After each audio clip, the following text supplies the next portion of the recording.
अब हम यहाँ देखेंगे कुछ ट्रांजैक्शंस दी हुई है और हम उनकी जर्नल एंट्रीज भी पास करेंगे।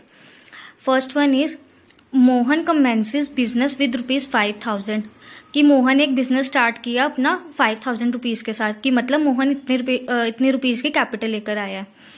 This means that the firm has 5,000 cash, कि फर्म में 5,000 रुपीज़ कैश आया है।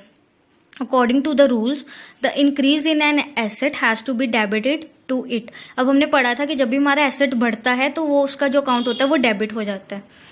द फर्म ऑल्सो नाउ ओज 5,000 टू द प्रोप्राइटर। अब जो मोहन ने बिजनेस शुरू किया वो 5,000 लेके आया, उसकी कैपिटल है। और हमने पढ़ा था कि जब भी हमारा कैपिटल अकाउंट होता है वो क्रेडिट होता है। क्यों? क्योंकि जो कैपिटल है हम उसको भी काइंड ऑफ लायबिलिटी कंसिडर करते हैं।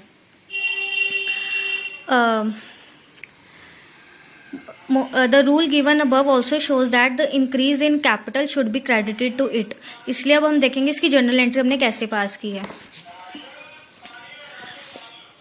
यहाँ पे हमने लिखा है cash account debit to capital account. Cash account हमारा एसेट है, वो इंक्रीज हुआ तो डेबिट हो गया, और जो हमारा कैपिटल अकाउंट है, कैपिटल मोहन लेकर आया है इसलिए हमने टू कैपिटल अकाउंट क्रेडिट कर दिया। यहाँ पर हम मोहन नहीं लिखेंगे, कैपिटल अकाउंट लिखेंगे। 5,000 आ गया अमाउंट डेबिट में भी और 5,000 आ गया हमारा क्रेडिट में भी। Next transaction is out of the above ₹500 is deposited in the bank. By this transaction, the cash balance is reduced by 500 and another asset bank account comes into existence. Since increase in asset is debited and decrease is credited. अब जो 5,000 rupees Mohan लेके आया था business में से, उसमें से हमने 500 रुपये हमने बैंक में डिपॉजिट कर दिए। अब जब हमने बैंक में डिपॉजिट किया हमारा कैश कम हो गया, एसेट हमारा कम हो गया, पर दूसरी तरफ हमारा बैंक अकाउंट भी आ गया। बैंक अकाउंट हमने पढ़ा था कैश एट बैंक भी हमारा एसेट ही होता है। तो एक एसेट हमारा कम हुआ और साथ ही दूसरा एसेट हमारा बढ़ गया। अब जोन सा एसेट हमारा जब भी हमारा एसेट बढ़ता है हम उसको डेबिट करते हैं। यहाँ पे हमारा बैंक अकाउंट बढ़ा है तो हम लिखेंगे बैंक अकाउंट डेबिट, और कैश हमारा कम हुआ है टू कैश अकाउंट।